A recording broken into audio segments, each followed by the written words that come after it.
నమస్కారం. HR TV9 news కి స్వాగతం. ప్రతిక్షణం ప్రజల కోసం.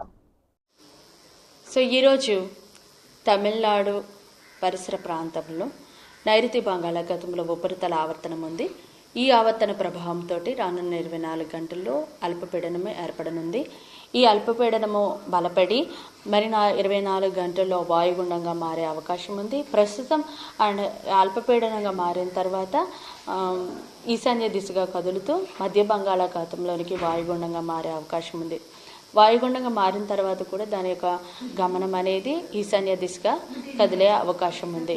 దీని ప్రభావం వలన మన ఆంధ్ర రాష్ట్రం మీద మాత్రం తేలికపాటి వర్షం మాత్రమే ఉంటుంది. ఎప్పుడైతే పొడి వాతావరణం ఉంటుందో మనకి టెంపరేచర్స్ మళ్ళీ గ్రాడ్యువల్గా పెరుగుతాయి. ఇప్పటి వరకు కూడా 37, 38 అలా టెంపరేచర్స్ రికార్డ్ అయిన పరిస్థితులు ఉన్న మన ఆంధ్ర రాష్ట్రంలో మరి 2 రోజుల్లో ఏంటంటే టెంపరేచర్స్ పెరుగుతాయి. ఈవెన్ మోర్ దెన్ 40కి అరౌండ్ వచ్చే అవకాశాలు కూడా ఉన్నాయి.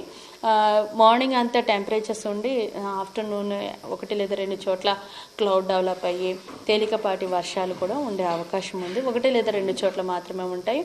ఎక్కడైతే ఈ యొక్క క్లౌడ్ డెవలప్ అయ్యి ఉరుములు మెరుపులతో కూడినటువంటి జల్లులు ఉంటాయో అక్కడ మాత్రమే ఈదురుగాలులు ఉంటాయి.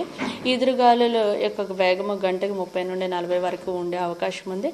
రానున్న 5 రోజులు కూడాను ఈ యొక్క తేలికపాటి వర్షాలు 1 లేదా 2 చోట్ల ఉంటాయి. అలాగే మార్నింగ్ పగటి ఉష్ణోగ్రతలు కొంచెం పెరగడానికి కూడా అవకాశాలు ఉన్నాయి.